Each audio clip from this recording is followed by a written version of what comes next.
Just run the back and try to see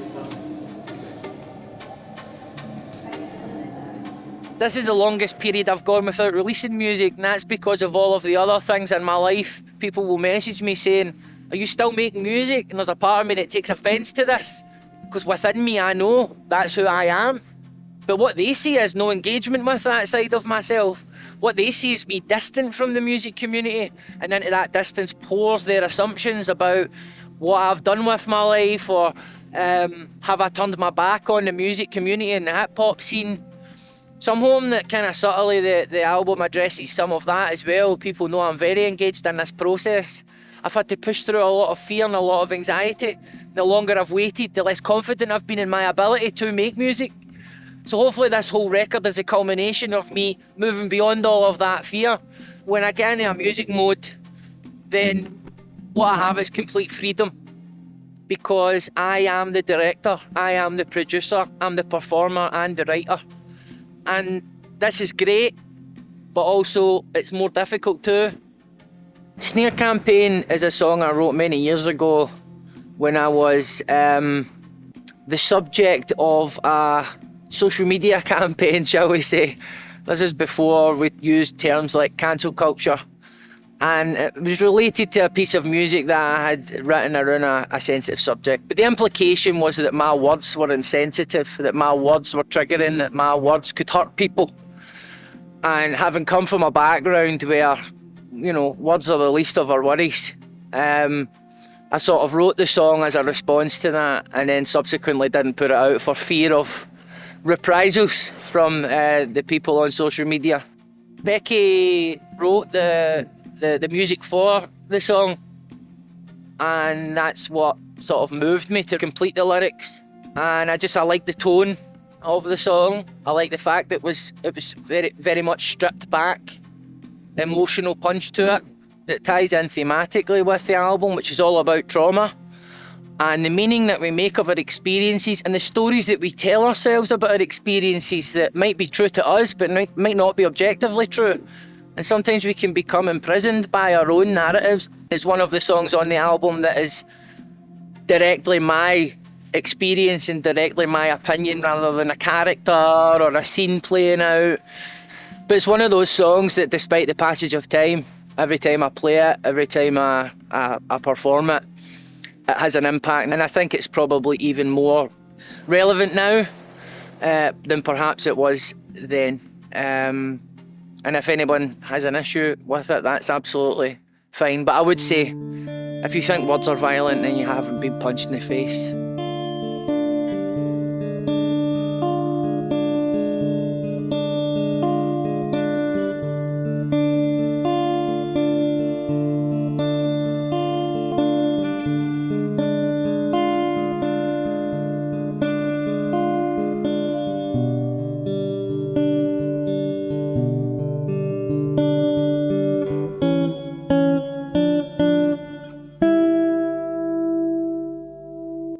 There's a part of me that's broken far beyond repair. You can sense it as you run your fingers through my hair, 'cause people couldn't be trusted or depended upon, where deprivation's not a term, it's a terrible norm. It's gravely complicated, I fear. My old dear wasn't the type to ovulate in IKEA. But since you're asking, I remember it like yesterday. Drunken strangers linger in the room with vulgar things to say. Blood in the pan, spiders living in the litter tray. Deacon Blue singing about a ship called Dignity. In hindsight, that's where I learned how to kill the pain, as they plunged that dirty needle deep into their vein. Wrecked sinuses, blood-borne viruses, oh to be the apple of Dionysus' irises. So I'm sorry if sometimes I seem angry or hateful. If this is privilege, and I'll work on being more grateful. And they sneer when I talk about poverty, and they sneer when I talk about my Pollock days. In the land of social justice, where you invite a cringe if you talk wrong or didn't own property. I speak a kind of truth that could turn the tide. If only they could shut their mouths so I'd have shut their minds. They tell me all's well, oh may the brave. They don't want freedom, they just want a different colour chain. Huddled in a dark room, scared to talk, while he kicked the door in, screaming threats through the letterbox. One day she kick him out and swear she's no joking. Next day she's shagging with the bedroom doors open. One kid tied to a chair, another kicked across a flare. And I'm helpless to help, even though I was there. A boy looking to her mother for a sign she cared. But kidding on I wasn't scared was all I ever learned. A terrapin floating lifeless in an old pan. Then she poured a dram. That's when I watched her mind wander like a dirty old man. Stone cold hands, her and death cheek to cheek in a slow dance. My old man raised us by himself and no never a drinker. Chronic stress will make a mess of a sensitive thinker. So I'm sorry if I fail to keep a straight face when you're at university complaining it's not a safe space. And he sneer when I talk about poverty. And he sneer when I talk about my Pollock days. In a land of social justice where you invite a cringe if you talk wrong or didn't own property. I speak a kind of truth that could turn the tide. If only they could shut their mouths the way they've shut their minds to tell me all's well. Home of the brave. They don't want freedom, they just want a different colour chain.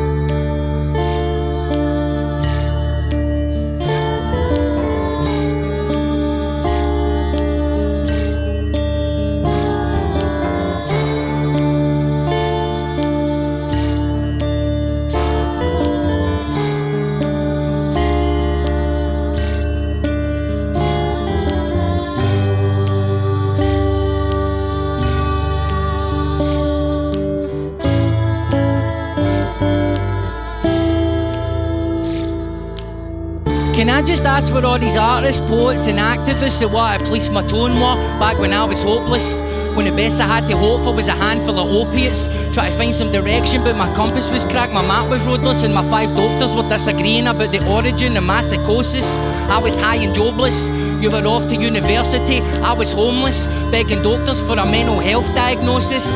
And all you have to say about the way that I choose to express how my life is atrocious is to be sanctimonious and lecture me on what's appropriate for me to appropriate.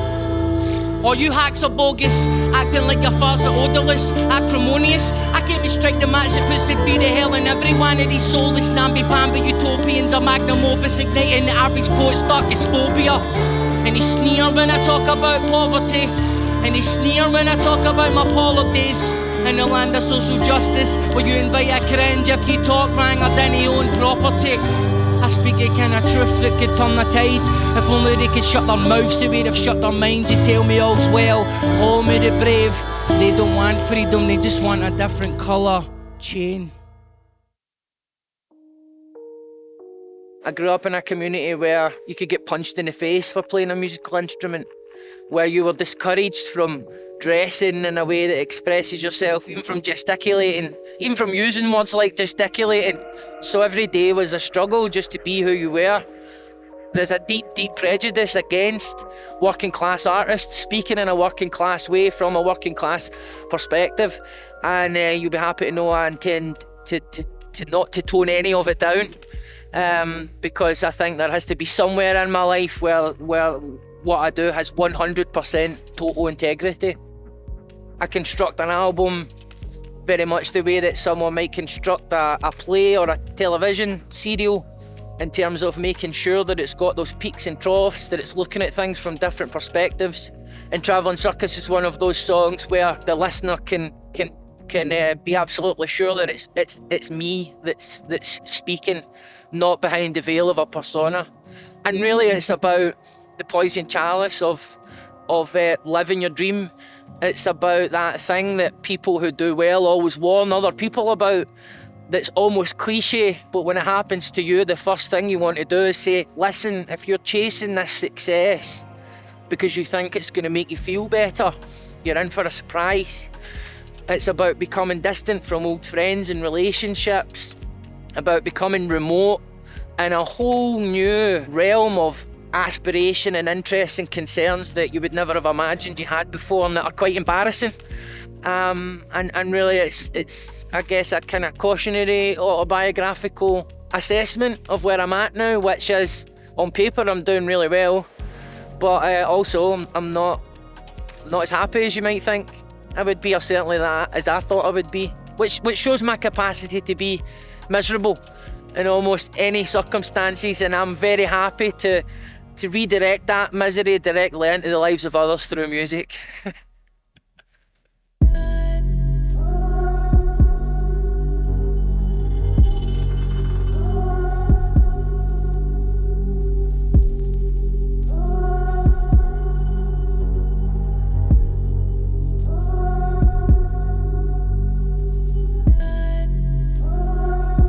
this business is pure entrapment.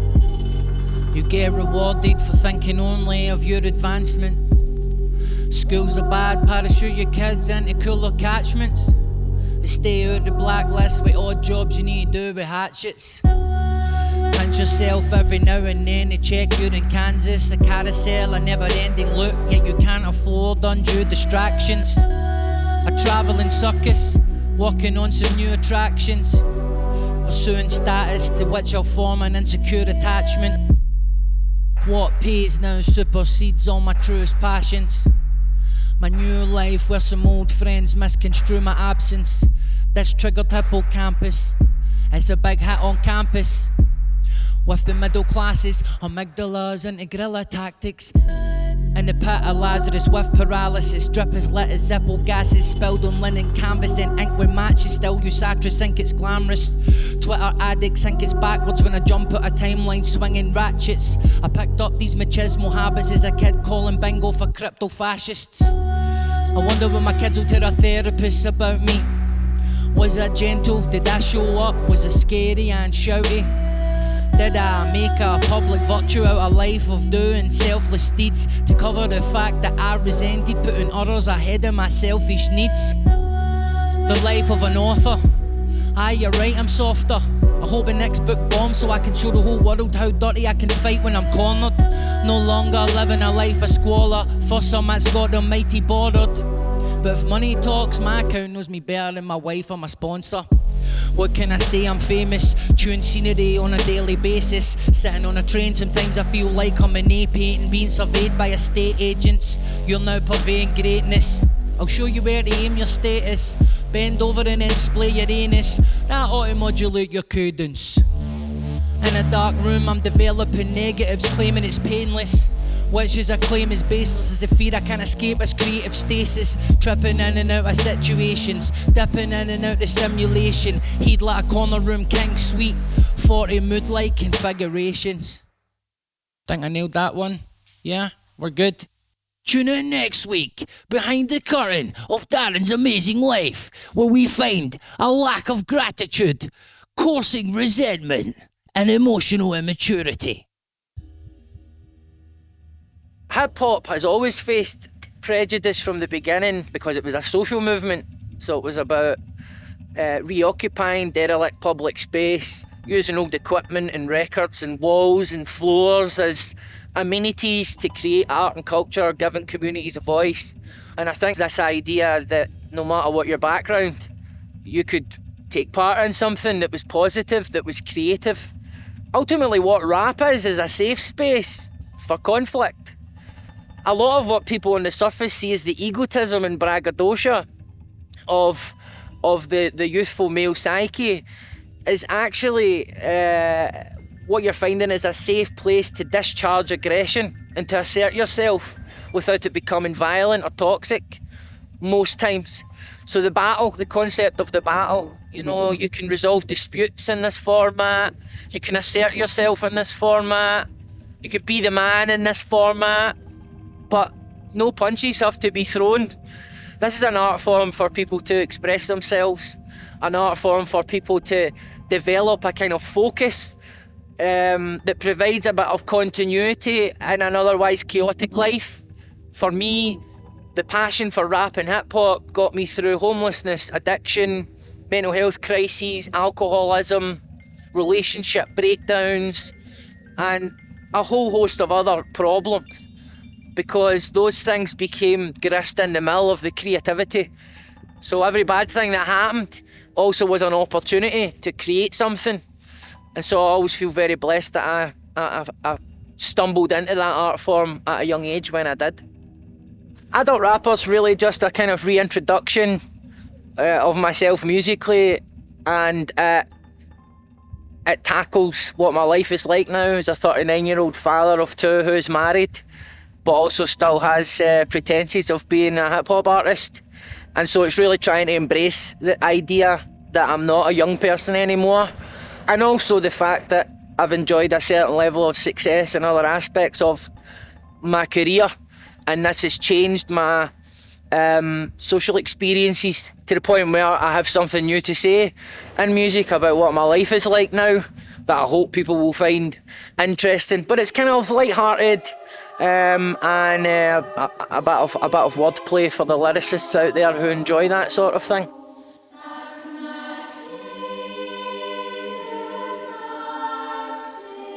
Check. Still coughing up flame for the 90s. Still think I know it all like I was 19. Turn on the telly, there's Big Harvey Weinstein about to recontextualise my life as a crime scene. Nice to be here at Riverside. Shout out to all my working class artists out there struggling. Trigger warning, they're selling juice with bits at that bar. Some people say I'm arrogant, idiots, fuck them, man. Some people say I'm egotistical and I understand, but with all the talent on constant display, I don't think I get enough credit for how humble I am. What do you mean lighting up? I couldn't be more chipper. Hair clippers wearing nothing but a pair of carpet slippers, staring in a spherical mirror at my convex figure, getting ready to tip the scales in a cement mixer.